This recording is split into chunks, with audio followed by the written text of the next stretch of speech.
At T-Mobile, our critical mission is providing unparalleled 5G coverage for when connectivity is mission critical. Introducing T-Priority, America's best 5G network experience for first responders, even in times of congestion. More capacity, faster speeds, better coverage. T-Priority from T-Mobile, built for tomorrow's emergencies, ready today. Discover more at t-priority.com. For qualifying organizations on eligible rate plans, coverage not available in some areas and may be impacted by emergencies. You're listening to the Animation Addicts podcast with the Rotoscopers, episode 156, Sword and the Stone, Return of the Disney Theories.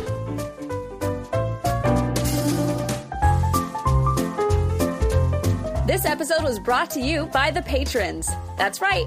To find out more about how you can get your favorite movie nominated, head on over to rotoscopers.com/Patreon.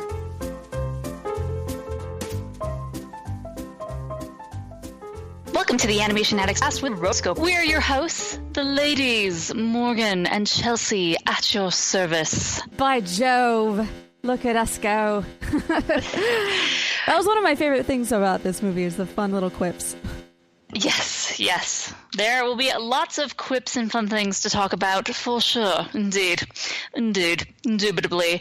But before we get into that, let's just give a little breakdown. Welcome, guys. This is the Animation Addicts podcast. It's about all things animation. We talk about films past and present, and majority of the time they are chosen by the patrons of the Animation Addicts podcast, and they get to pick the films and we review them. So that's exactly what we are doing today. So I want to give a shout out to Chloe Boyd. She was the $10 patron who submitted this film, The Sword and the Stone, to be reviewed. So we're very excited about that. And thank you, Chloe. Thanks, Chloe. We also want to give a shout out to our newest patron, Leah Sloan, or Leia Sloan. Not sure. It can be pronounced both ways. I'll go with the British way, Leia. And thank you for joining. We're excited to have you. So before we go into this and talk about The Sword and the Stone, let's do the nerdy couch discussion. Yay! Try, you'll never know, and so by that as I've explained, nothing venture, nothing gain. Left and right, split day and night, that's what makes the world go round. In and out, in and out, that's what makes the world. We are having a very special moment of our show today. We are going to introduce you to one of our wonderful patrons. We've got Alex Pilgrim. Hey, Alex. Hey, how are you? I'm doing great. How are you? I'm pretty good this morning. Very happy to talk to you guys. Hello. Hi. So tell us about yourself. This episode is brought to you by Prime Video. In the small town of Holland, Michigan, nothing is ever what it seems. Behind the tulip festivals and pretty houses lay dark secrets that threaten to tear a marriage apart. Nicole Kidman stars in this darkly twisted thriller about a wife and mother whose quest to uncover her husband's secrets may get her more than she bargained for. Holland, streaming on Prime Video, March 27th. I am a third-year law student living in Athens, Georgia. It is wonderful and sunny down here after a few storms that you might have heard of rolling around the southeast. But in my free time, which I don't have that much of, I love to watch animated movies, and that is why I'm here. Have always loved it, and have continued it well into adulthood, as I imagine most people listening have.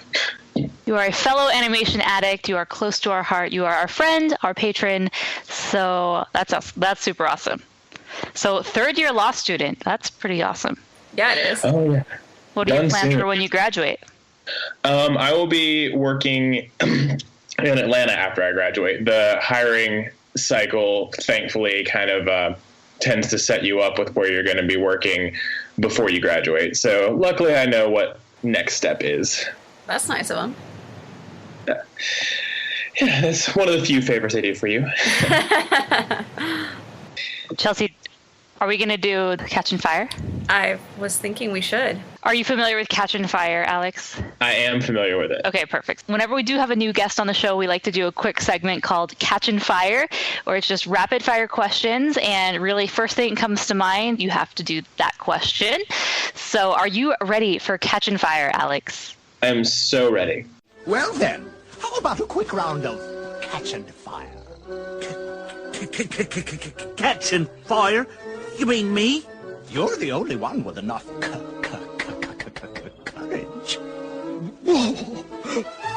All right, off we go. So, first animated film you remember seeing? Oh, gosh. Probably... It might be Snow White, honestly. Going with the original. Favorite cartoon growing up? Rugrats. Favorite animated movie? Beauty and the Beast, hands down. Favorite animator or artist? Probably Glenn Keane. Classic animation or CGI? Classic animation. Favorite animation studio? Definitely Disney. Disney or Disney. Laika or Ghibli? Ghibli. I've seen more. Songs or no songs? Oh, songs. Of course. Guess up for the next part. Disneyland or Disney World? Disney World. People or anthropomorphic? That might be a tie, but I'll go with people. Going with your crew. Stitch or Tinkerbell? Oh, Stitch. Mickey, Donald, or Goofy? Ooh, Donald. Huey, Dewey, or Louie? Do they have differences? Which one's Colors. the green one? They have colors. Louie. Nice. And who would win in a fight, King Fergus or Stoic the Vast? Probably I'll go with Fergus. I like his sense of humor, even if that might not be helpful. He'll make him laugh to death. That's an option. Rasputin or Dr. Facilier? Oh, I know he's ridiculous, but Rasputin. Nice. Okay, and our final question, one of the most important of all. We will judge you based on the answer that you pick for this. Which would you rather watch? Hunchback 2, Cinderella 2, Return of Jafar, or Nora the Morgue? There are too many choices in that question. No, it's. I think the best in terms of quality might be Return of Jafar, but I just really like Cinderella has a special place in my heart, so I'm going to go with that one, even if it's a bad sequel. It's yes, you said it, not me. So there we go, everybody. That is Alex.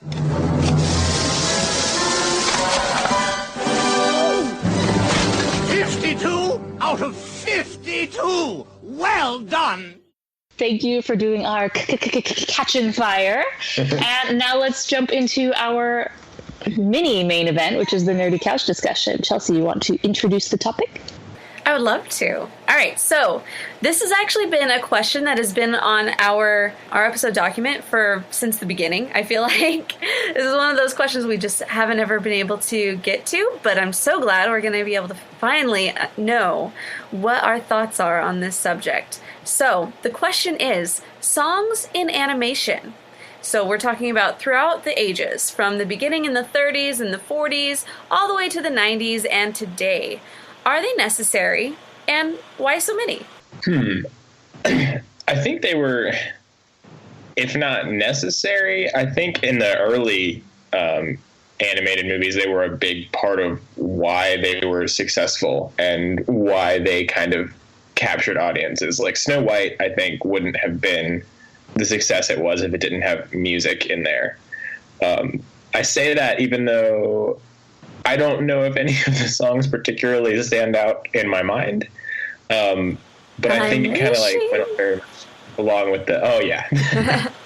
Like little snippets come and go, but like I think growing up I was never like humming Snow White songs to myself, and yet like it's very much part of the whole package of that movie. Yeah, I would say it goes back to even like when the talkies were first introduced. Like it was such a novelty to have sound to it, so it was, and even when they didn't they would always have some type of a ragtime music or whatever, some type of music going on during the film. So I feel like that was such an integral part of it that they just had to throw that in there. Also, it's great for monetization later on when you're selling music sheet notes and things like that. But it's just interesting to see how music has changed in films and specifically Disney movies since the beginning. So like Snow White, Sleeping Beauty, did Tchaikovsky and all these very classical styles, but then moved into but they also had the very do do do bippity boppity boo, Yeah. So I know it's so interesting how based on the topic of the film, how they just kind of shift and bring in new elements. I've always thought that was fun. Yeah, and I think Snow White and Cinderella and some of those early movies had almost they were very fun, almost bouncy style songs. I mean, you did have, several songs that were, maybe slower, more elegant, but there was very much much like the early movies had a lot more sort of visual gags and jokes in there. That was I feel like that was mirrored in the style of music that they would write. Sleeping Beauty is kind of out on its own since some of its music was based on an actual opera, wasn't it? The ballet. Yeah. Oh, yes. That one definitely didn't have any of that. There were no mice singing in Sleeping Beauty. So one thing that I was doing as I was researching this is I pulled up a list of all the animated films that have songs. So if you guys were to just make a quick prediction, how many animated films out there do you think are considered musicals? 100? I don't know. Okay, 100. I was going to say something in that ballpark, but maybe I'll go a little bit lower. 50. So according to this list, nearly 200 films are considered, animated musicals. Now interesting. It starts the list off, alphabetical order. They do numbers first. So 101 Dalmatians, 2, Patch's London Adventure starts us off, which really goes to show the quality of animated musical that we have devolved into over the years. Oh, no. And there is a large chunk of these films which are Barbie films. So there you have it. But that just goes to show that even these B, C list, D list type of films, it became the norm that they needed to become musicals and have songs in them. Which, I think there was a period of time, especially for Disney, the 60s, 70s, and early 80s, where a lot of the films didn't have songs. They'd moved away from that. They were more just telling, just the story. Well, I can't even say that because I think of Rescuers, that has songs. I think of Robin Hood, that has songs. But they're not, Rescuers, they're not really singing. Yeah, it has. Robin Hood, they are. Is Robin Hood on that list? Robin Hood is on the list. Okay. Yep. But we do return to form in the 90s, which, of course, the Disney Renaissance kicks us off on that. And I think that brought the Broadway-style musical, which really then became something that everyone was really trying to emulate and do. I was looking at another list, which was called Best of the Rest, the best 19 non-Disney animated musicals. So I'm like, okay. The bottom of the list is Legend of Oz, Dorothy's Return, which I'm like, okay, followed very quickly by Thumbelina. But the number one best non-Disney musical, which I'm like, okay, it's got to be Prince of Egypt, right? It's got to be Prince of... No. They put The Road to El Dorado. What? No, you are done. I am done with this list. But what? I have no respect for this person who made this list. I mean, sometimes opinions are objectively wrong. And sometimes they're just wrong. And I love that movie, but no. It's definitely not better than Anastasia and Prince of Egypt, and there's so many more that I can name that are way better than that. Yeah, I think we need to make our own list. We do. Why do you think there is this need now that if you're coming out with an animated film, there needs to be songs?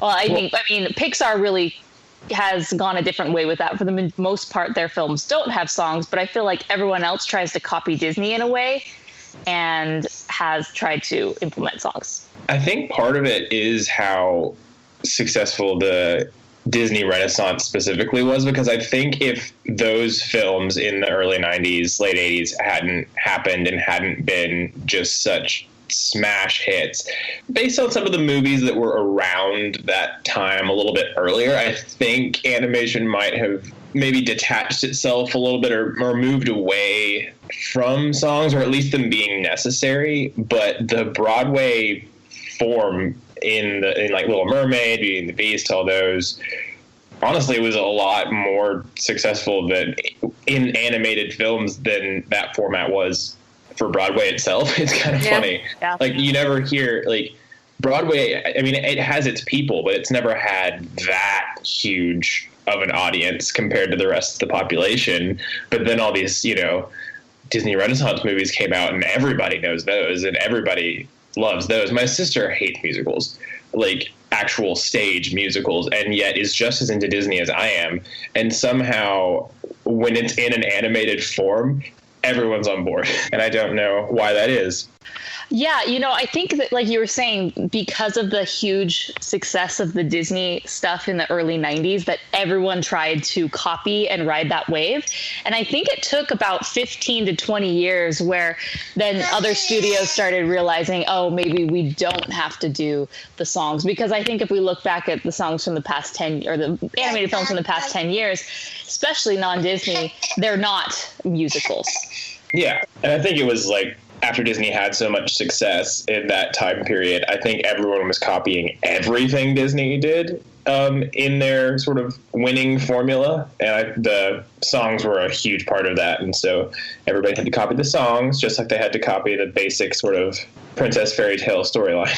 So talking about today, I think an important film to talk about is Frozen, because Frozen was a film that, of course, there was Tangled, it had songs. But when Frozen came out, it definitely was a musical, but it was kind of a different style. It was, again, a Broadway style, but you think of that first 30 minutes of that song, and I feel like the majority of it is singing, especially the one song where it's the coronation day. For the first time in forever, it just keeps going and going and has different nuances to it. And I think that's because they brought in Broadway people again, and they did what Broadway folks do best, and they created very Broadway-esque songs. And I'm not saying that I think others are going to copy that necessarily, but I feel like for Disney, that kind of stands out as another moment in time for me. There's also different rules that go with Broadway that, for the shows that work, to be able to put them into animated form, it has a lot more relevance to people because it takes you out of normal life. So it's a totally different world. You expect the laws of nature not to be totally totally adhered to. And so it adds that little bit of just funness. But then also, I just felt like with Frozen, like they'd gotten so good at creating just smash hit that they really were able to take that formula and put it back into what we are able to ingest, I guess. Yeah, and that makes a lot of sense now that I think about it, because a lot of people I know that don't like stage musicals or other types of musicals, and I think honestly that's a large majority of the population. I think part of what people can't get around is the fact that you have this disconnect between, you have real people on a stage or in like a live action movie, and like 1 second they're walking around acting like they're in normal daily life, and then they break out into song. And people, like, a lot of people don't like that. They think that seems weird. But then once you're in an animated movie, you're not expecting things to play out like they would in like ordinary everyday life. And so you've already gotten over that obstacle, and songs just kind of seem par for the course. Yeah. So where do we think the future is going to go for animated musical? Well, Frozen was so successful, and yet we haven't seen a lot of movies since then. It hasn't been long, but it's been a few years, long enough for there to be some copycats, and you really haven't seen anything trying to do that exact same what Frozen did. Even Moana wasn't nearly as successful as Frozen. Yeah, and I can't put my finger on it, but something about the songs in that movie weren't the same type of song as was in Frozen. Frozen was so Broadway, so contemporary Broadway. Mm-hmm. And Moana, I think, was a little bit closer to, well, Moana had Lin-Manuel Miranda, and it was very Hamilton in some of its songs. But then not all of them. Some of them were very, like, you know, Moana's I Want song was straight out of the 90s, I think. Oh, yes. Yes. It's almost as if you could feel and totally imagine the suits in the room saying, but we need one of those songs like Little Mermaid. It was nothing like Part of Your World in terms of just like the melody of the song, but it gave me very strong Part of Your World vibes. Something about just like the feeling behind it. Came from the same space. Yeah. And then, you know, there were a few moments where Moana's like, you know, leaning out on the front of the ship, and it kind of made me think of the moment with Ariel on the rock. So it was like visual cues in the songs too that were repeated. Right. I can definitely see that. I don't know where it'll go, but I don't think that the Broadway musical is ever really going to leave animation, like, truly. For a while, it's true, Pixar took it in its own way, and they were having lots of success with that, but then when, in the moment Disney brought it back to its roots, everyone's like, yay! So, like, the people coming in from our generation are just going to remember those and say they're going to be the new creators and say, no, we're going to do something like that because I love that. Yeah. That's something that I love. Let's do that again. So I don't think that they'll ever leave. Do I think that they'll kind of maybe die down? I think it'll ebb and flow, just as it always has.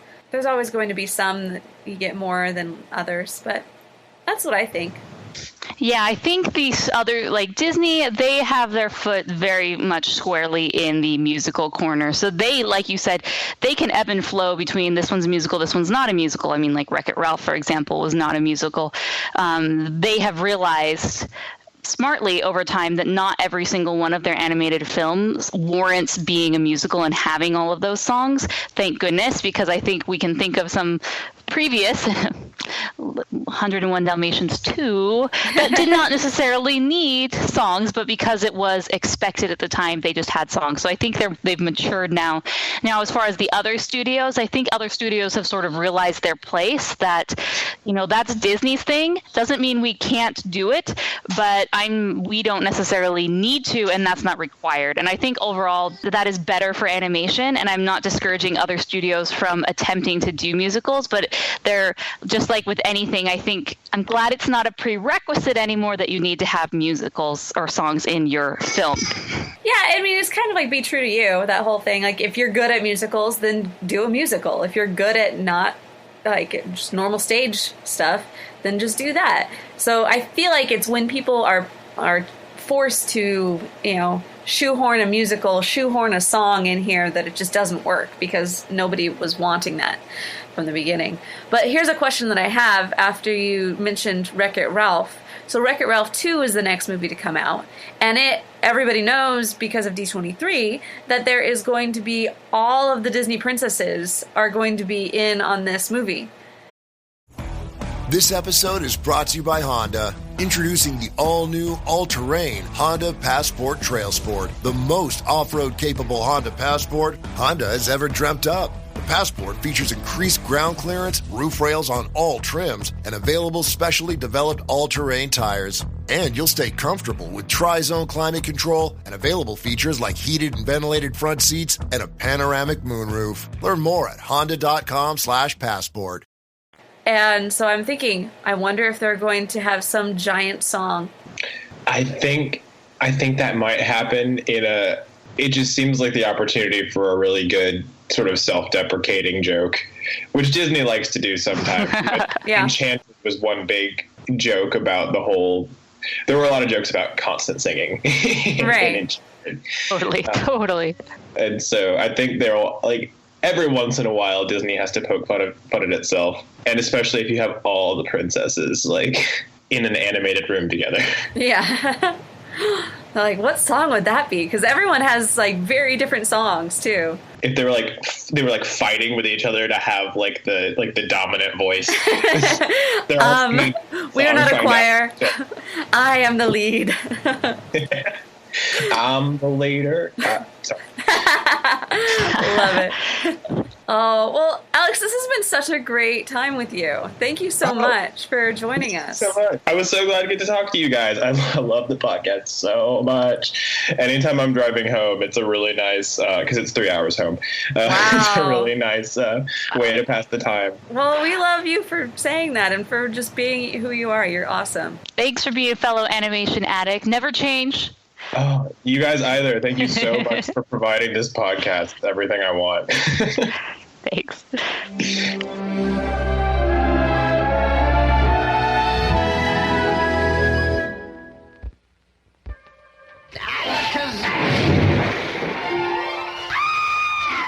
Walt Disney Pictures presents a tale of great wonder, magic, and fantasy. The Sword in the Stone. You will follow the adventures and thrills of the daring, brave young Arthur, a boy who wants to be king, and his guide, Merlin, the wise old wizard. That is what I call a wizard blizzard. On their secret quest for the magical sword. With a little Disney magic, they'll go underwater. Merlin, am I a fish? Racing across the sky. And into a world of enchantment. What'll I do? She won't leave me alone. Oh! That's a girl, squirrel lad, and a redhead at that. With this pair, the surprises keep coming. There, now you see, I'm not a squirrel. I'm a boy. I tried to tell you. In their search for the sword, nothing will get in their way. And no one can stop them. Not even the wicked sorceress, Madame Mim, Merlin's biggest enemy. Hey, lad, did you know that I can be huge? Oh, it's a classic tale of chivalry, courage, and honor, with a fight to the end for the magical sword that will turn young Arthur into King Arthur. Don't miss Walt Disney's The Sword in the Stone. All right, so as we mentioned before, we're going to be talking about Walt Disney's animated film, The Sword and the Stone. Let's give some general information about this before we dive into reviewing it and talking about it. But all this information, of course, is obtained from Box Office Mojo, IMDb, Wikipedia, and the bonus materials where available. So the studio, obviously, it's Walt Disney Productions. The release date was December 25th, 1963. It was also reissued on April 1st, 1983 in theaters, so still wasn't born yet, was not able to see either of those. The budget was $3 million, and box office, it made $12 million. So not too bad, but not amazing. Well, that was during the 1983. Oh, okay. 12 million in 1983 is a lot different from 12 million today, and it was the reissue, so. Yes, interesting. Now, some interesting little tidbit. This is actually the first Disney animated film to be made under one single director. Previously, they'd had 3 or 4 different directors who were directing various segments. We had one of the veteran animators, Wolfgang, also known as Wooly Reitherman. He's the one who directed this, and actually, he was going to direct all of the Disney films up until the 90s. So the fun little fact about good old Wooly. And his sons were actually in this film. We're going to talk a little bit more about that as we go. Gotta love nepotism. So before we dive into the film, it's important to note that this is based on a novel of the same name, The Sword in the Stone, by T.H. White. It was published in 1938. Originally, it was called The Story of Arthur and the Sword in the Stone. Now, Arthurian legends, there are so many of them, and there's not really one main source for King Arthur, the Knights of the Round Table, Sword in the Stone, all of these amazing legends about him and Merlin and actually, so Arthur himself, he is this great king of England of legend, and it was around the 5th, 6th, 7th century BC that supposedly he lived. And there were always like bits and pieces about this guy, but they really started picking up more in medieval times, which I guess back then was still considered medieval times, but around the 11th, 12th, 13th century is when we start getting a little times. We're in the 12th century now. You're living in the past. But around the 12th, 13th, 14th century is really when it starts picking up, and there's more books and accounts that are documented rather than oral histories and whatnot. But even then, it's very scattered and whatnot. So just wanted to kind of give you the idea of what is happening with Arthurian legend. I'm not necessarily an expert in Arthurian legend, and I know there are lots of people who are. I wish I would have had time to go and maybe read up on some of the big books about this, but just simply didn't have time. So we have this novel, and at first when I was watching the movie, I was sitting here thinking, wow, one, this is pretty boring, and the plot is very thin. And why are we spending so much time as animals?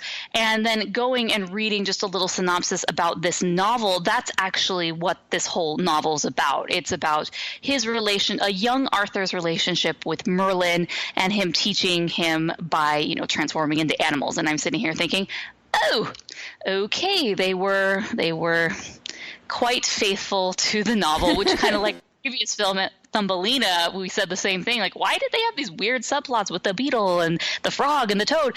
Well, it was because that was from the adaptation, and they stayed very faithful to it. And so I'll talk a little bit about why I didn't necessarily love that. But just if you're wondering, like, where did this come from? You got to thank Mr.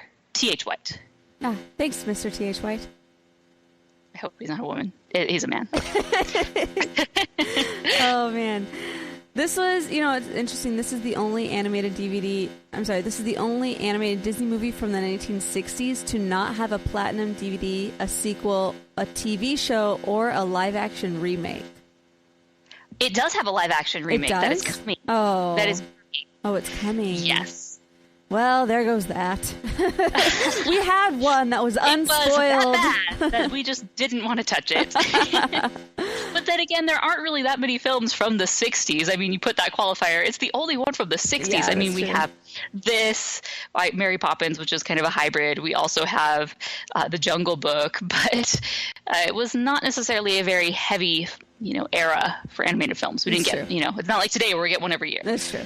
Or multiples every year. Oh.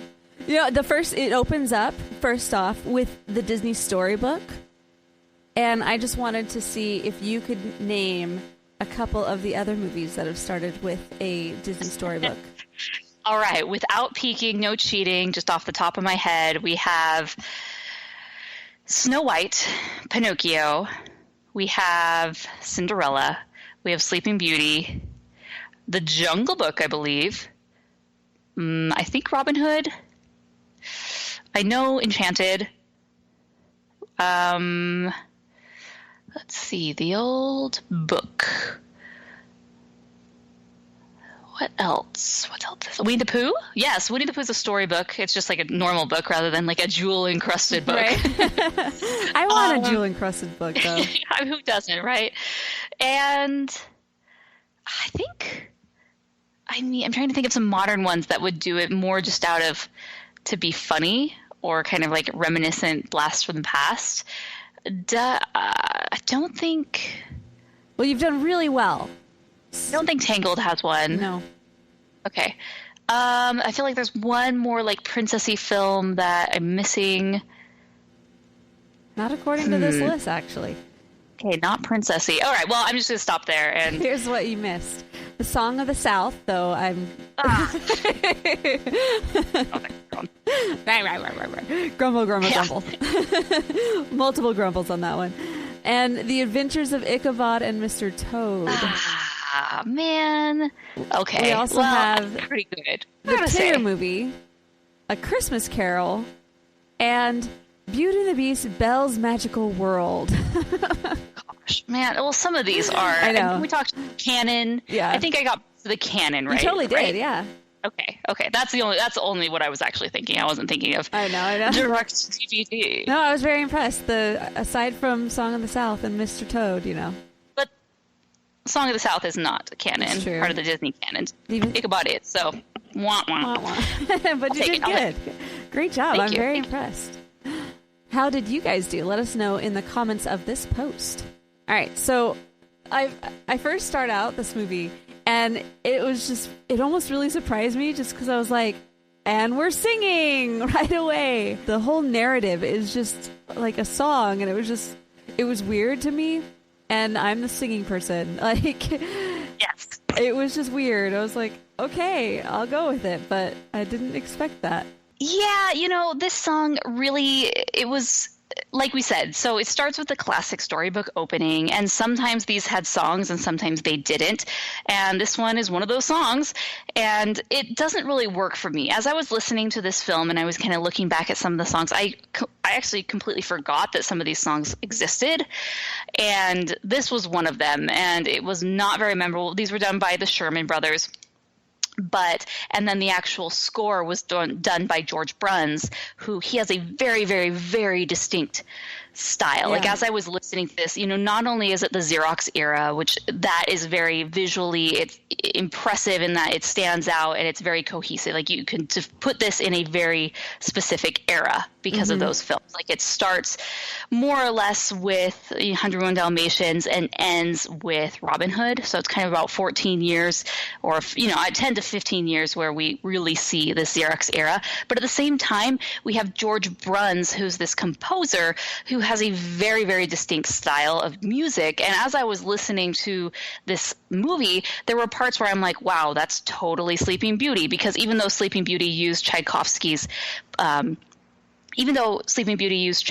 ballet, there were still other pieces that George Bruns enhanced and added. So I'm like, wow, that's definitely Sleeping Beauty. Whoa, this is 100% 101 Dalmatians. Yeah. Wow, this is from this film. It's not necessarily a bad thing, but it was definitely the style of the films from this era. And it doesn't necessarily allow them to stand out individually as far as aesthetically and musically, which is fine. It's just sort of like Alan Menken, he's the guy. And so a lot of the music, is more or less the same. But I feel like those have motifs and they're able just this orchestration and the scores are so vastly different from film to film that it's Alan Menken, but it's like one's in Agrabah, other one's in this, and they're different. While this is just kind of, you could basically swap out the score for each one of these and it would work. So that was, I guess, one thing that was a negative that stood out, because I do like his music and it is very nostalgic to hear his notes, but at the same time, like, it was distracting in that I was like, oh yeah, him. That's what he sounds like. That's him. Yeah. I don't know. I kind of, because it is in this whole box of the Xerox era, it was just kind of like a timepiece, as you were saying. It's going back to this era. It made it kind of seem cohesive, like the brand. So, like, brand reinforcement, I guess you could say. But it was, I don't know. I like this era. I know a lot of people give it a hard time, and a lot of people are like, ugh, the Xerox era. But I really like it. I think some of the artisticness of it, even though they did, quote unquote, take the cheaper route, they still were able to get quite a bit of just life out of their characters and out of their backgrounds. Yeah, and this is an era where budgets are much smaller comparatively. The films are less grandiose, and we're kind of making it worth. And this is the tail end of the Walt Disney era. And as I'm watching this, I just feel just a lack of Walt Disney's touch on this. It seems like if he really would have been, and I was reading, there were times where he was calling in and approving, story meetings and whatnot, and that I feel is very apparent, because there's times where something feels off and the Disney magic is missing. And I'm just going to jump to the end, but I feel that this film, like, plot wise, it's very thin and there's a lot of fluff. Like, all the three different times that he's turning to an animal is just fluff and really nonsense. Like, yes, I'm supposed to be teaching you a lesson, but he's talking about books, and yes, he's teaching him practical lessons of love and whatnot. But I think going into that, he didn't really expect his message to be, oh, we're going to learn about love today because there's these Twitter-pated squirrels over there. And as each one of those little episodic moments gets over, I feel like the plot hasn't progressed anymore, and I'm not anywhere closer to where I need to be with this relationship between Merlin and Arthur. Well, they're progressing and we're seeing their relationship, but as far as Arthur's progression, I don't see any of it. And really, as I was watching this, the last 5 minutes are the most exciting and the best, because that's the part where they're at the tournament and the sword is gone and he has to go get the sword, and then he finds, it's missing, and he has to go find the sword. The inn is closed, and then he has to go try to get the sword out of the stone because that's the only thing available to him. And just everything that happens and encompasses that scene is so exciting to me that it really makes me sad that they didn't really build that up, because one thing about this film is he just pulls it out and we're done and he's king, and he's really not prepared to be king. And we didn't feel or see much growth in him. Well, and then Merlin also just he just leaves. He's like, whatever, I'm mad at you for not wanting to study instead of and instead you want to be a knight, whatever, bye. And he goes off to Bermuda, and I'm like, what? The PC gave us computing power at home, the internet connected us, and mobile let us do it pretty much anywhere. Now generative AI lets us communicate with technology in our own language using our own senses. But figuring it all out when you're living through it is a totally different story. Welcome to Leading the Shift, a new podcast from Microsoft Azure. I'm your host, Susan Ettlinger. In each episode, leaders will share what they're learning to help you navigate all this change with confidence. Please join us. Listen and subscribe wherever you get your podcasts. Yeah, we'll talk about the individual characters. So let's talk about first our main character, which is Wart, also known as Arthur.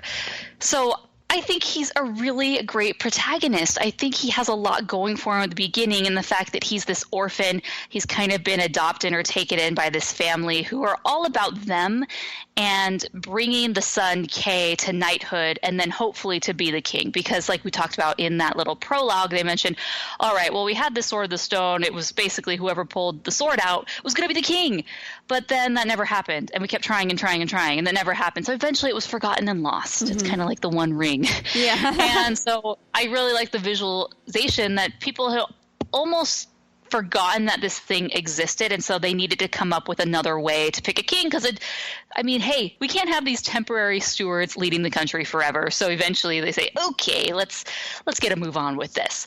And so they had this big tournament to pick a king. Okay, so that sets everything up. And he's in this situation that it's pretty good.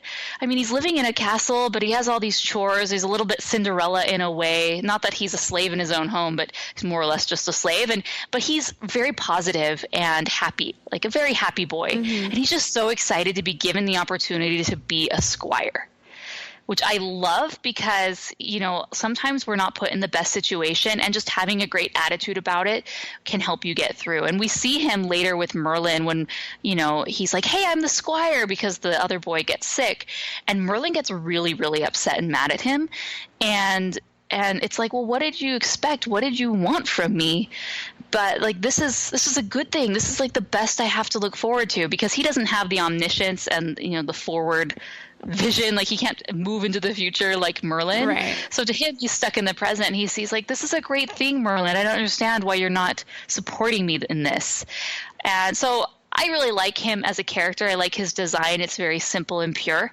And I think he's a good character. I just miss that we didn't get more growth out of him from where he starts to where he ends. Do you know what's interesting about his character is he was actually voiced by 3 different boys.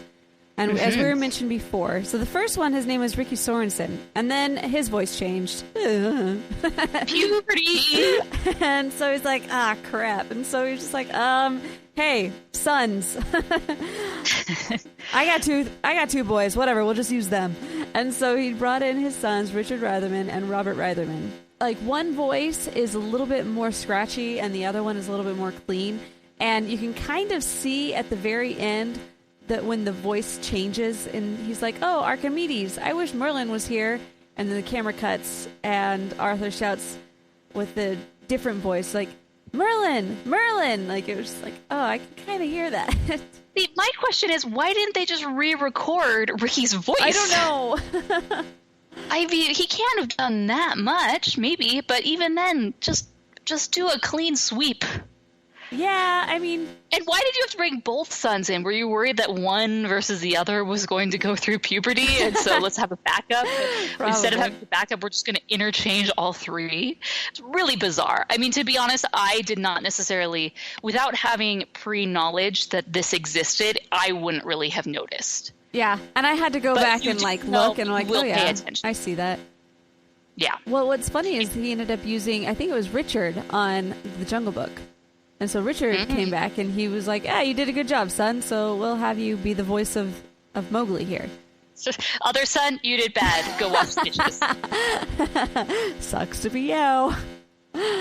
I just thought it was good. I loved Arthur. I thought he was very sweet, and he was just like, had that just great, as you were saying, that great outlook on life. I thought that his back and forth relationship with Merlin was just weird. I just thought Merlin was they didn't have a very good chemistry between the two of them. Like, Merlin was just kind of too far out of the box and they'd never really established that these guys are actually, there's a heart here. Yeah, so Merlin's a very difficult character because he's this character like the Genie, where he's able to traverse time and go back in the future and forward in the future. And as a result, he has this knowledge of stuff that exists, either whether it's scientific principles like gravity or future things like the discovery of the island Bermuda, that he just willy-nilly mentions. And every single time word is like, Bermuda? Gravity? He does that like 4 or 5 times. I'm like, okay, this joke is getting old.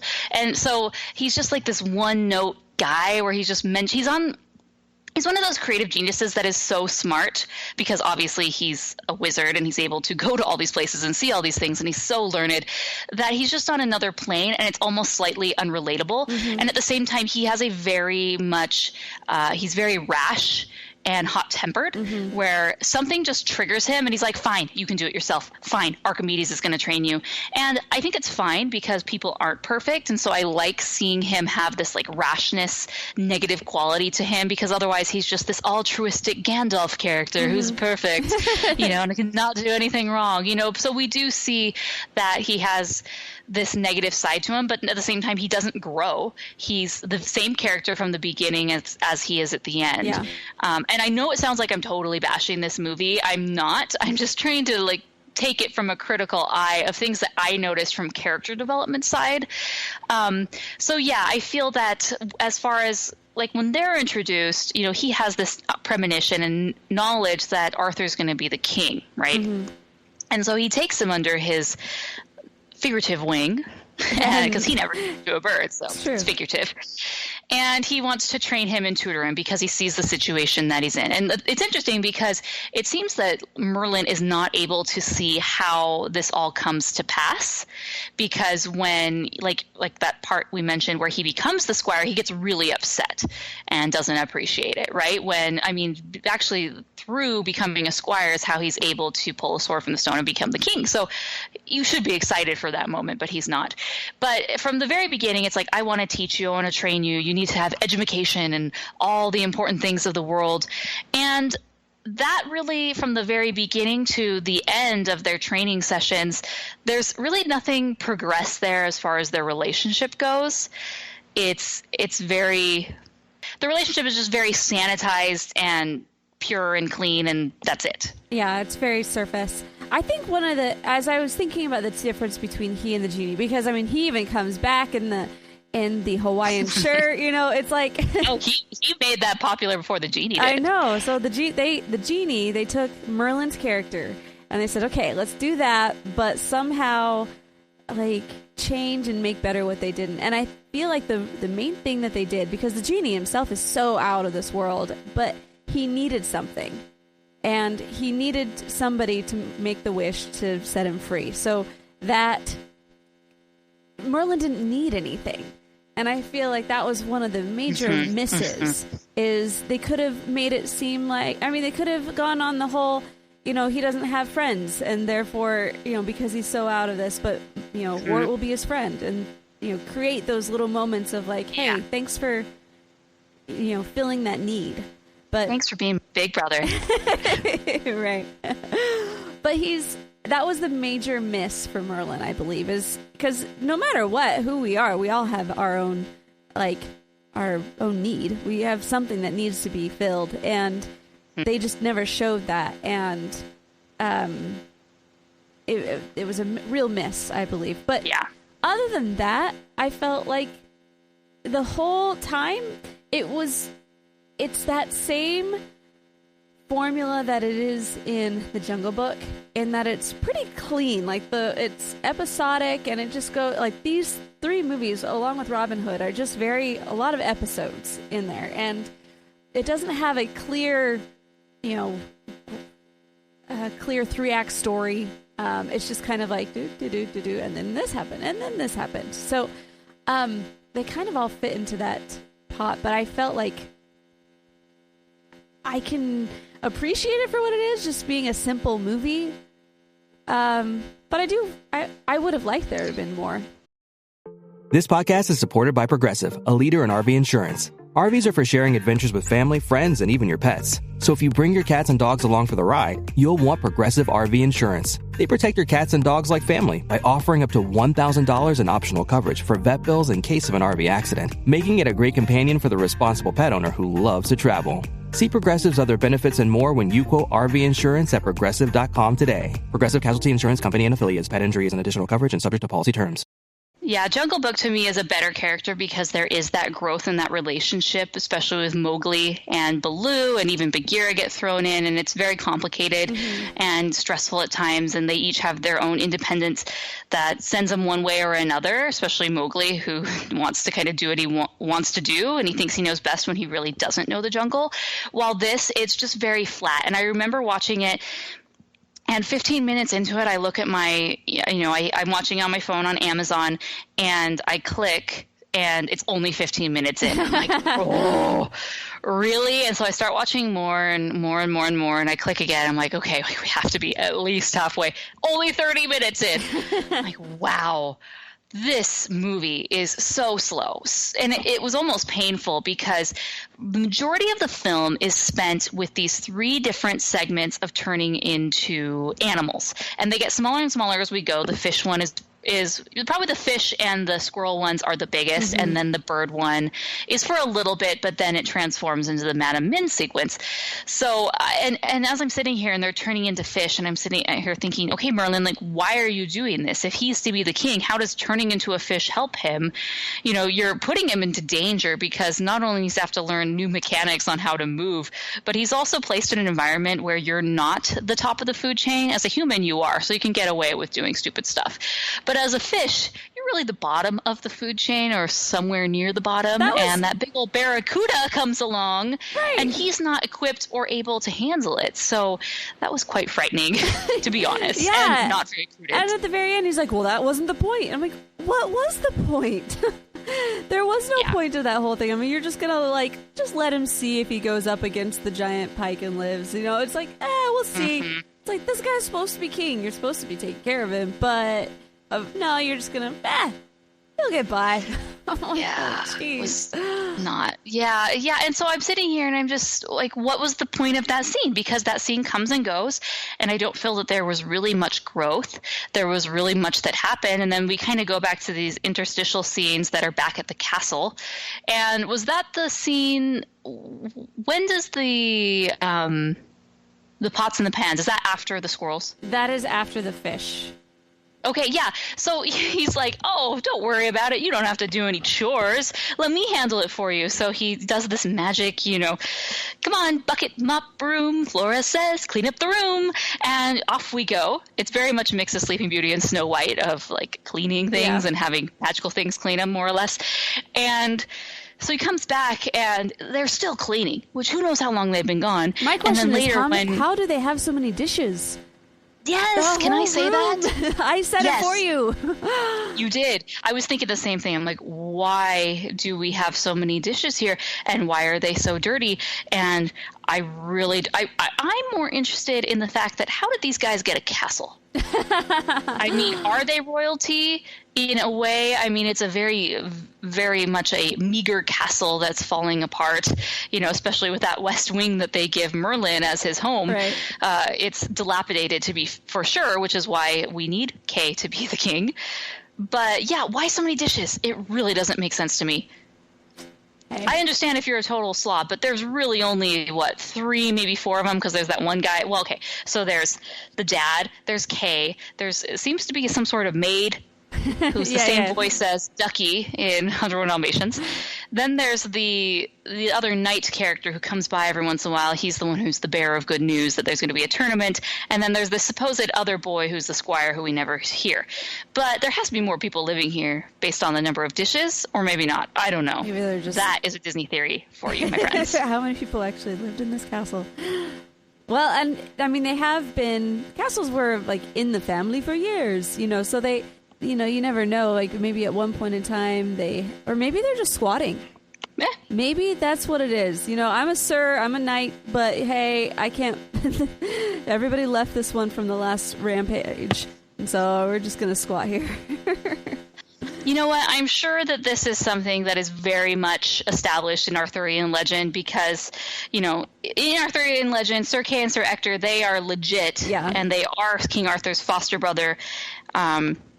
And father, but as well as some of the first Knights of the Round Table. So this is where I'm sure if you are one of these Arthurian legend buffs that you're like, oh my gosh, you have no idea. But please send us an email, send us a voicemail, and let us know. That's where it really is a blind spot in my vision. But from the film perspective, we're not given much information about this, which that's fine. That's not the point. But that's kind of the whole movie as we go is we're just not given a lot. Yeah. But then don't have a lot to work with. Character-wise, plot-wise, song-wise, music-wise, yes. Can we talk about Owl? What? Archimedes! What? Who? He's really good. What? I think he's one of the better characters. And this, Chelsea, we need to start doing a Disney theory a week. Because I just looked this one up on YouTube, and there is no Disney theory on Archimedes. What? What he is, who he is. Because is he just a very educated owl? If the case, that's awesome. Or is he a transformed human who chooses to live as an owl or is trapped as an owl? These are interesting because it's like, is he actually Archimedes that decided to be an owl? Ooh. And he's like... Okay. I officially am going to take this on as a Disney theory. I'm going to post it on the YouTube channel. Probably not by the time that this podcast comes out, but maybe within the next week. And I'm going to enlist the help of the patrons and the roto writers to brainstorm all the ideas. So let's get ready, figure guys. out who this owl is. Archimedes. And let's see if this is a good Disney theory. And if you want, you know, on our next episode, I'll include a link in the show notes. And if you like it, we can continue and make that a series that we continue to do. Because who doesn't love a good Disney theory? I love Disney theories. So, okay, Chelsea, so answer the question. So what do I think? Yeah. See, knowing he is the only bird, fowl, that is able to speak. And so I think he was once a human. Are there many birds or fowls in this film? Well, I mean, we have Madam Mim who turns into a bird or fowl at one point in time. We have the hawk, but that's basically it. But so, even then, like, you look at all of the other characters, all of the other animals, none of them speak. And so I feel like in order to have the ability to speak, you have to have at one point in time, lived as a human. So I'm going to say that he's a transformed human. And whether or not he is the original Archimedes or not is yet to be determined, but that is what I'm going to say.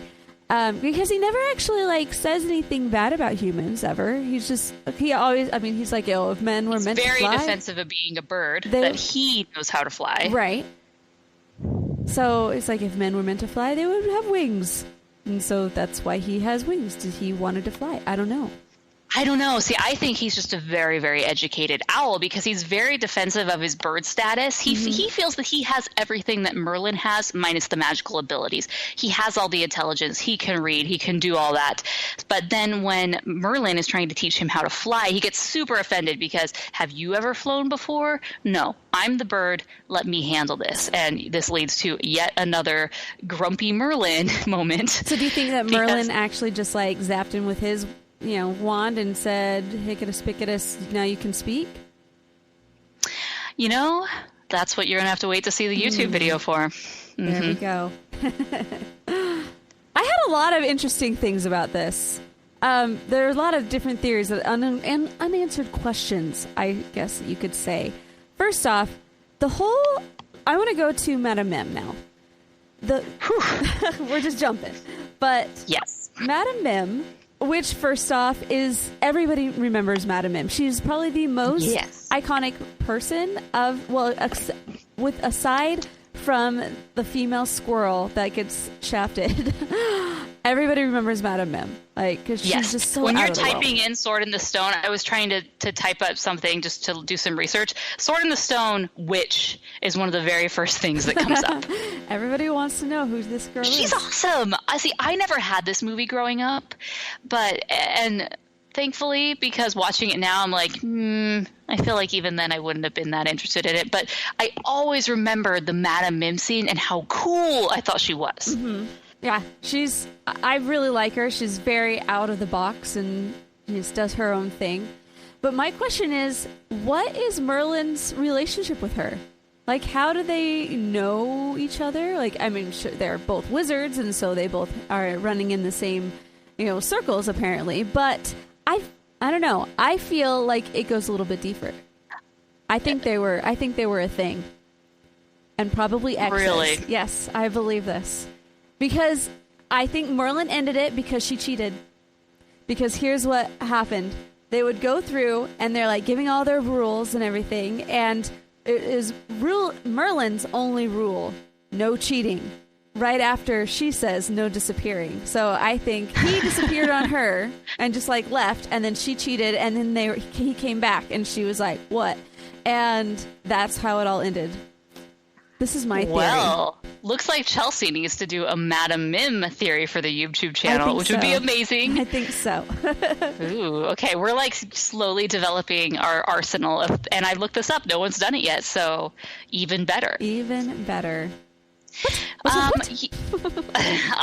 think that I like that theory a lot. I never would have considered that, but I think the way that it's presented, I still just think, they're acquaintances. She's bad, he's good.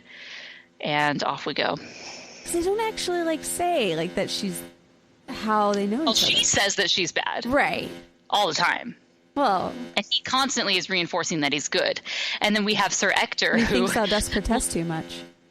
Sir Ector thinks that Merlin is bad because, when the dishes are washing themselves, he walks in, what sort of black magic is this? The blackest magic of the kind.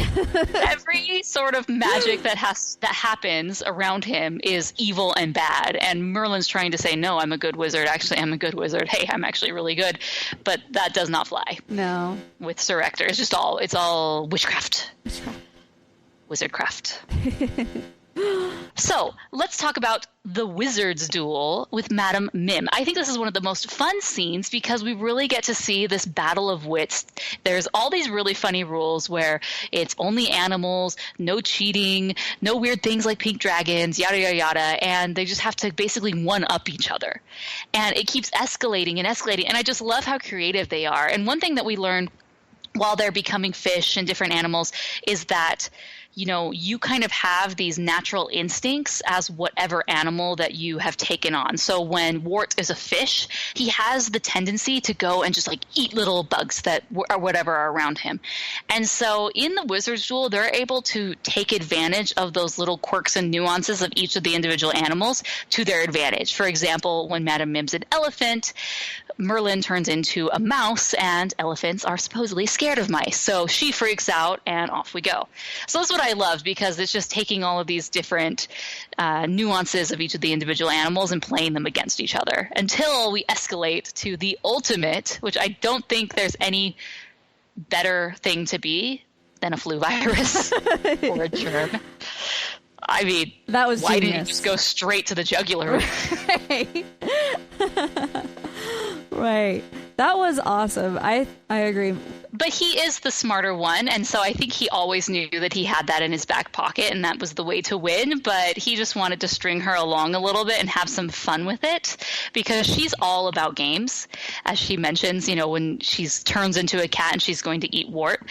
But she's all about those games and wants to play, and so he's like, okay, we're going to make her think that she's the winner, and eventually she's going to cheat again, as she always does. She starts it off with cheating, and she ends with cheating, and he says, all right, enough's enough. I'm not going to cheat, but I'm definitely going to tear you down. And hey, in a few weeks, you'll get better. See you later.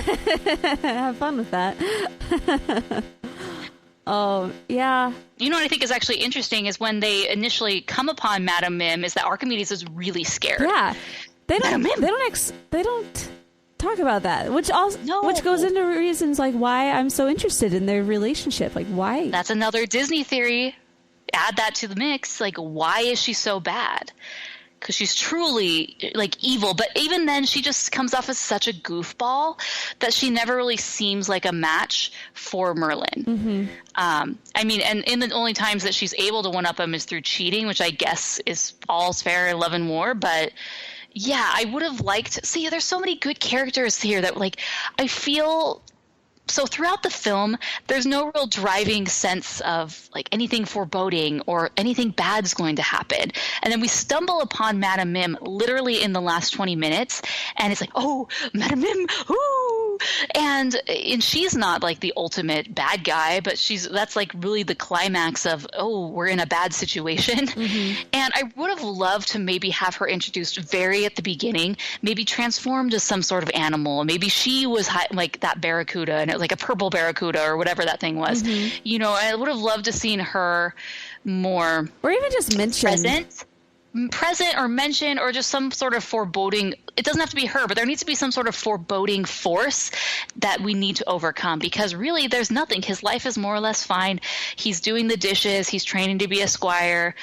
An hour later, it's more or less exactly the same. There's nothing. It's not like, oh, we know that he is the king, and if he doesn't, like, there's no ticking clock that says, okay, if he doesn't pull this out by a certain time, it's over. Mm-hmm. You know, the last petal falls. And I feel we needed something like that to drive the momentum, and we just don't have it. And like I said, literally, the last 5 minutes are so exciting and so awesome. And I would have loved to have seen more of that dynamic stretched out. But unfortunately, we don't get it. Yeah. Well, let's talk about the squirrels for just a minute, because we're running out of time, and I just want to make sure we talk about them. I think when everybody thinks about this movie, they think about the squirrel part. I mean, yes. Even the fish is not that big of a deal. The bird also not that big of a deal. I actually forgot about the whole fish scene.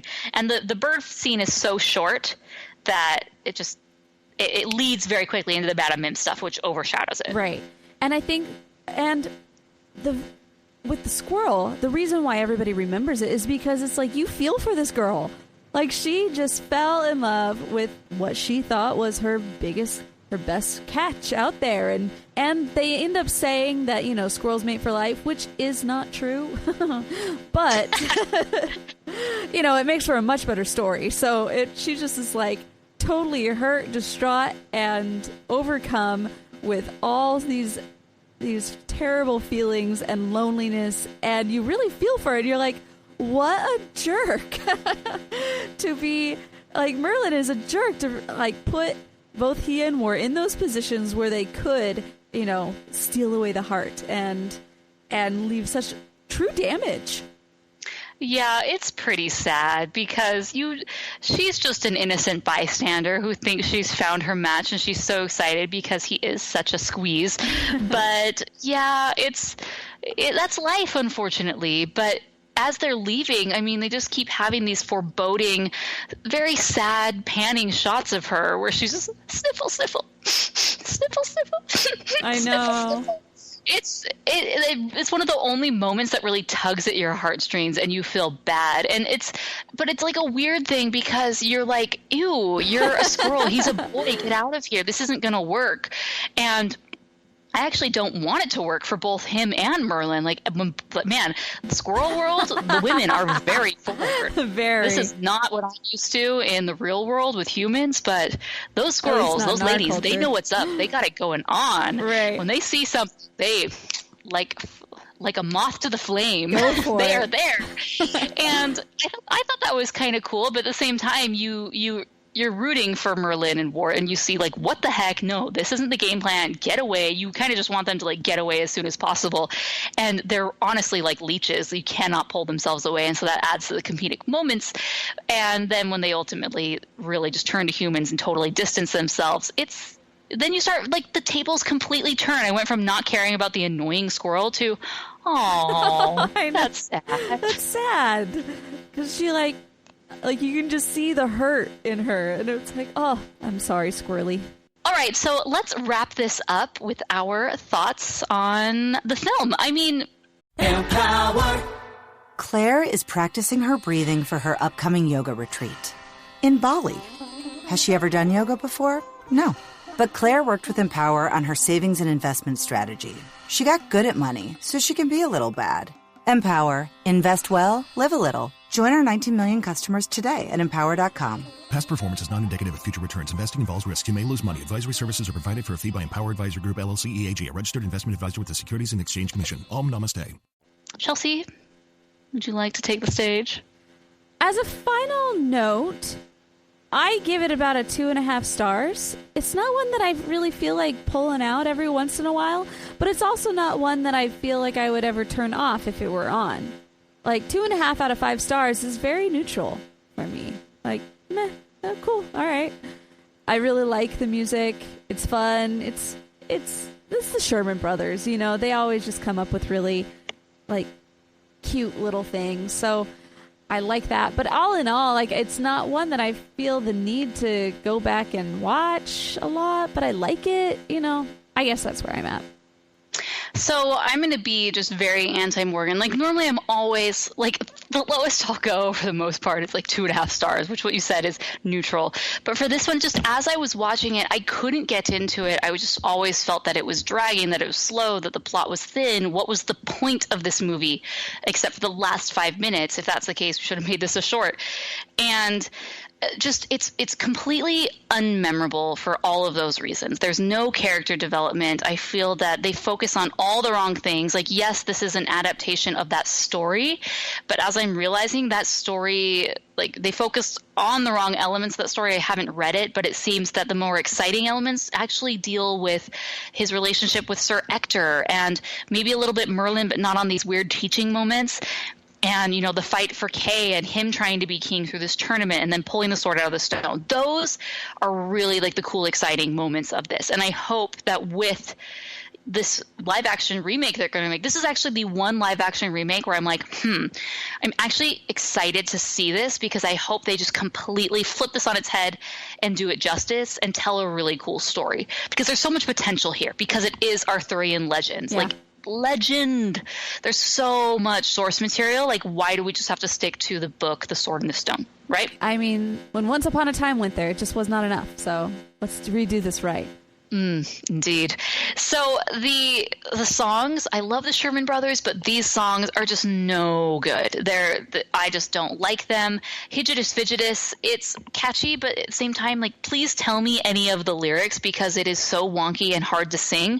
What makes the world go round? Da da da. Like, it's okay. The most befuddling thing I actually forgot existed, and the Sword and the Stone opening sequence just is not memorable in any way. So I don't love the music, and I wish the characters had more motives and things that really were pushing the plot. I wish there was just more of this, like, foreboding sense of something to give us a reason for this movie to exist, because at the very end of it, he pulls the sword out of the stone and he has no stakes.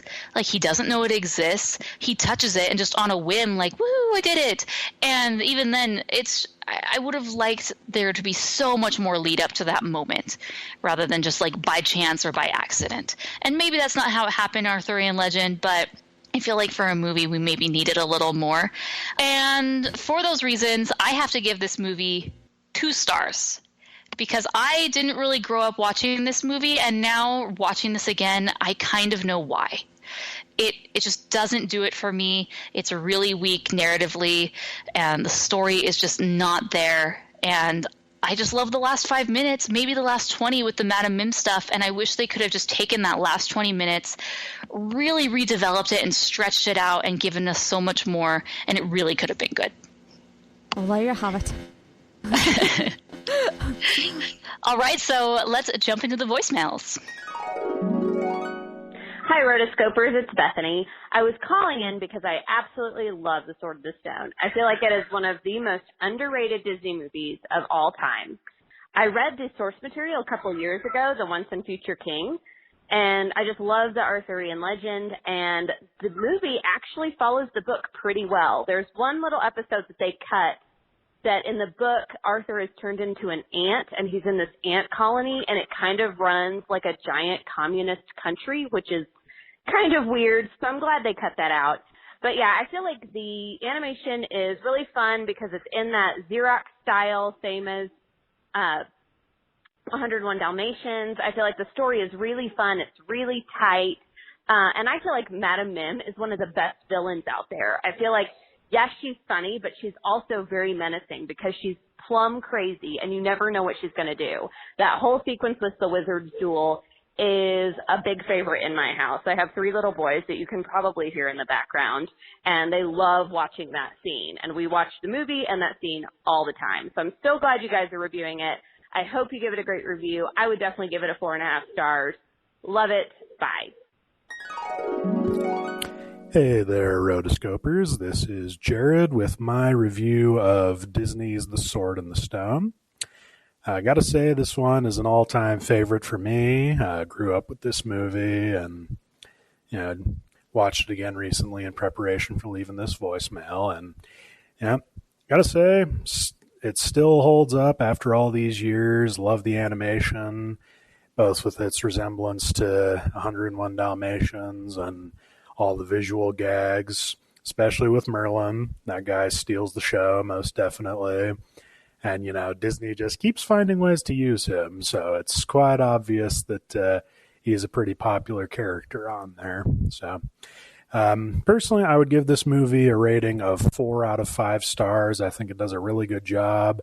Only thing that keeps it from being perfect is, I gotta say, it doesn't have that compelling of a story, doesn't hold my attention as much as some other Disney films, but still some good, clean fun, which I appreciate. But anyway, glad you guys are reviewing this, and maybe you can do a little European island hopping and review Secret of Kells next time. I'd love to hear your thoughts on that. But this has been Jared signing off. Hello, this is Alex calling in to give my review of The Sword in the Stone. This is a film that I enjoyed greatly as a child, but doesn't hold up as well today.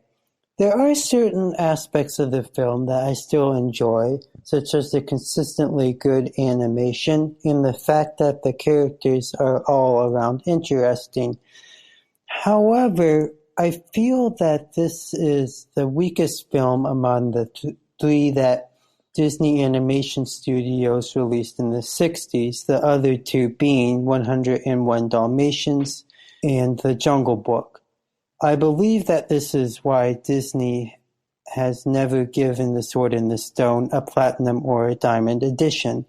Probably the most disappointing aspect of this film are the songs, which is surprising considering that they are written by the usually excellent Sherman Brothers.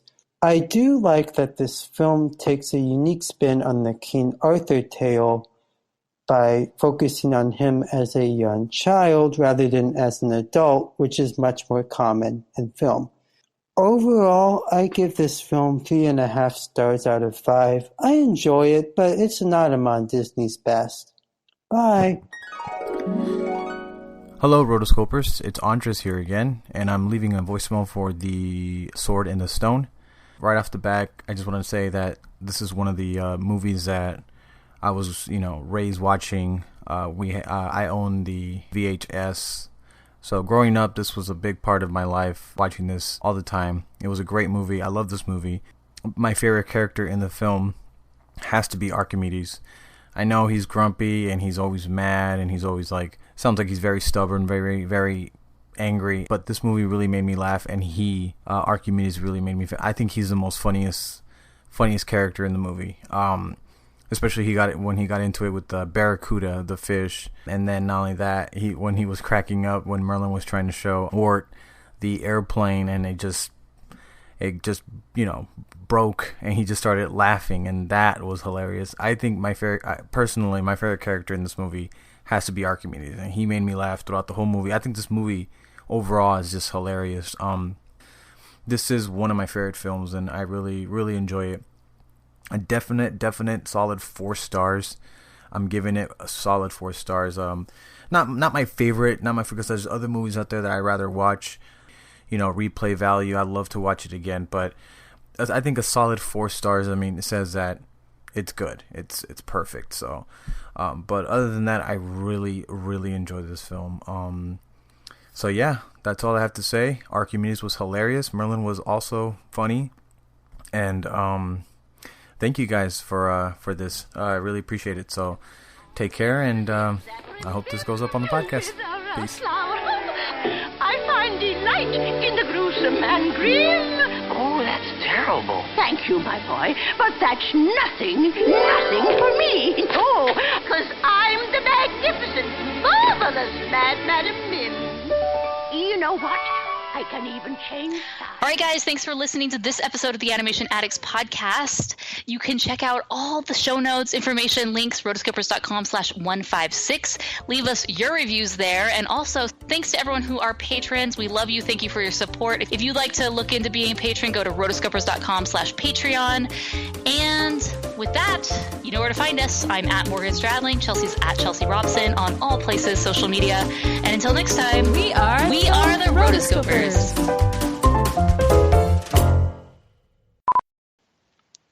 You're listening to the animation. Hold on. You have some background noise that I can hear. What? Like a fan or AC unit. Hold on. It's just ambient noise in the background, kind of like a zzz. Yeah. Hold on. Let me make sure that my Skype is picking up the correct information. Yeah, it sounds like a fan that's like an oscillating fan that comes by. It's like... Yeah. Ooh. Because the microphone is using the built-in, not my H4. Is that better? Slightly. I definitely can't hear it, but your voice sound... Keep talking. I just changed it over to my H4, which has my SM58 microphone. You sound like a chipmunk slightly. So maybe close out, restart, or... You know what I mean? Yeah. You're pitched up. It's like, hello, my name is Chelsea. I shall be the...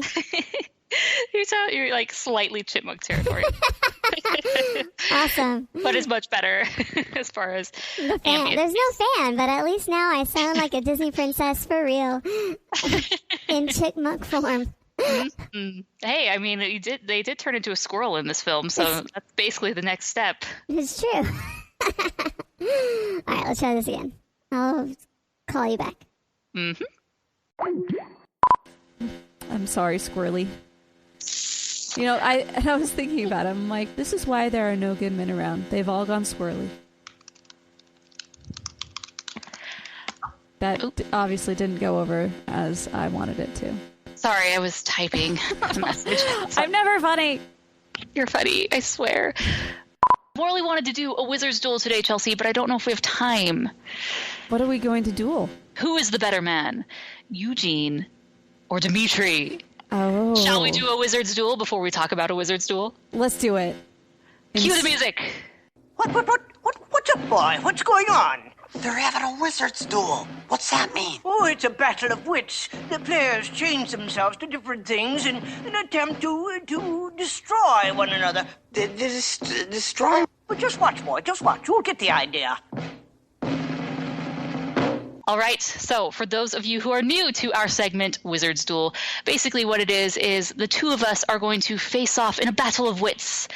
And on a various variety of subjects. We haven't done this in a while, but now, as mentioned before, it is who is the better man, Dimitri or Eugene. Both are scoundrels, scallywags, but awfully good looking. Mm-hmm. So it's really up to us right now to determine who is the better man. So Chelsea, because I'm a lady, I will let you choose. And I'm not. I'm going to go with Dimitri. Okay, I get Eugene. So with that, you get first argument. All right, so the reason why I think Dimitri is the best is because, first off, they both come across as and start out as kind of the bad guy in a way. But I believe, honestly, that Dimitri was never a bad guy. You see it from the very beginning. As he was a child, he was the boy that opened the wall to try and help the princess and the grandmother escape the castle. And he stayed behind to try and help out. But then, and that's how he ended up with the music box and whatever. But later on, he's doing all of these things, trying to make money because he's in a broken system. The whole country is bankrupt, and so he is an entrepreneur, and he is just trying to do his best to make ends meet. He's just trying to do what he can to make it from the bottom of the barrel to, maybe at least the middle. So I believe that, first off, starting out with his past, that is why he was kind of a scallywag. But later on, when he actually takes Anastasia and they travel along their journey, they have this relationship, first off, that they're able to banter back and forth, which I like. He's very quick in what he says back to her, and they kind of stand off against each other, which I appreciate. So I feel like they're a very good match in that way.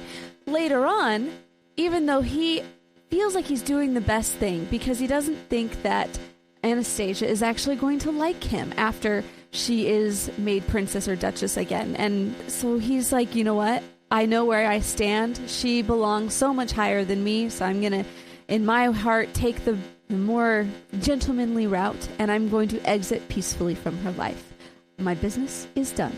And so he leaves, but he comes back and he helps her save the day in a way. She ends up saving, but he helps her and he's there. And he's super good looking. He's really still probably the best good looking non-prince out there. So those are my reasons. All right. So I am going to be talking about Eugene. So Eugene is all about the money. It's very clear that he just wants a sack of gold and a giant castle to live in, which, hey, I don't blame him. A lot of people do, especially when you're in the bottom of poverty and just living, with the scum of the earth. It's not his fault that he's ended up being with the Stabbington brothers and that he's doing what he can. But he is very smart, very cunning, and he's just putting his smart and cunningness to bad, which happens. He's able to infiltrate the castle to steal the most prized possession, which is the princess's crown. I mean, that takes major skills of wits, dexterity, athleticism, all of the above. So he is just everything that you want, and we just need to just pivot him a little bit to use all of those skills for good. Enter Rapunzel. When he meets her, he tries to do his smolder, which is his go-to look because he knows that he's so good looking. He is so good looking that they literally can't get his nose right. His nose is the essence of perfection that it cannot be captured. Think about that. It's so perfect that only the hand of God can paint that on a wanted poster. But God created him, so that's why, his nose in person just looks so good, along with everything else about him. He's the perfect height. He's the perfect build. He has, this perfect, tall, dark, and handsome look. He has the smolder, which it is the smolder. It is very, very good. But he meets Rapunzel, and she's not wowed by that. She's a bit naive. She's never met a man before, so she doesn't realize that this is just the quintessential beauty, handsomeness of a man. So it takes her a while to actually see that, which she does. But through the essence and just the purity of Rapunzel, like we talked about in our Roto rewatch, she is like this essence of just purity, which helps to make everything the light touches better. She is the light basically personified because the flower is her, right? And she, by touching him and together through their journeys, he is able to at last see the light and become the perfect, ultimate man who has turned from the bad and has gone toward the good. And he marries the princess and he becomes king. Okay? Talk about a journey. There is nothing more to be said about Eugene. He's amazing. He is our king. He is basically a demigod. What the? No. Okay. So here's what you said wrong with that. Not what you said wrong, but here's what was wrong with Eugene. The fact that Eugene, all he can really think about is his looks. That's really the only thing he has going for him, in his opinion. Yeah, he can do all those other things, but really the main event is his looks. And that's just not okay. That is a peacock, in my opinion. I do not approve of peacocks It is not okay to be a peacock. But you look at Dimitri.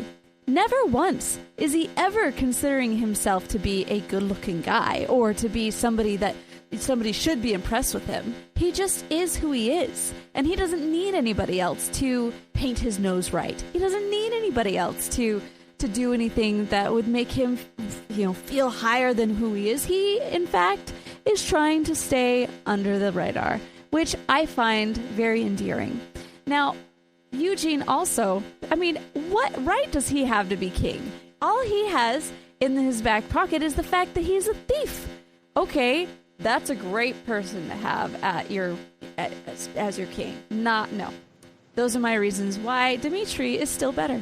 And to refute that, saying that just because he is beautiful, that's the only thing that he has, that he's a peacock, I don't completely disagree.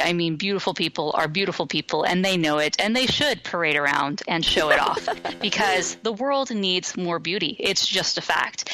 Now, Dimitri, he really was stringing the princess along the whole time. He didn't know that she was the Princess Anastasia, but he knew that he wanted his giant sack of rubles at the very end and was going to do anything in his power to get it. There's really nothing special about him other than the fact that he is a con man. At least while Eugene, he has quite a few skills that he can transform into a variety of other things, which will help to lead the kingdom.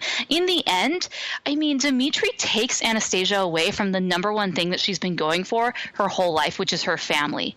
He is a cradle robber in the fact that this princess finally found her home and got back into her figurative cradle and was nestled next to her grandma, so happy, and he snatches her away and takes her away because he is jealous and he does not want Anastasia to have anyone other than him. So he's quite selfish and not the perfect man. Final argument is Dimitri is better looking. He also is not a peacock, and he is the one who from the beginning has always had a good heart. And Eugene Flynn Rider, he goes by so many names because he is basically, like I said, a god here on Earth. He is so perfect. He is amazing. He is smart. He has found his perfect match. And yes, he started at a low place, but he's able to turn it around and just become everything that the princess needs him to be, and also everything that he as a man needs to be. I think he has everything going for him. He has the looks, the face, the bod, the humor, the wits, the intelligence, all of that. And just as a final note, all the women at Disney Animation came in and pointed and said, this is what it takes to be the perfect man. He needs a little of this, a sprinkle of that, a dash of that. And they literally created him. You cannot argue that. And I shan't. Okay, guys, let us know in the comments, rotoscopers.com/156, who do you think won this Wizards duel? And would you like to see more Wizards duels in the future? Let us know in the comments, and we'll be sure to include them in future shows.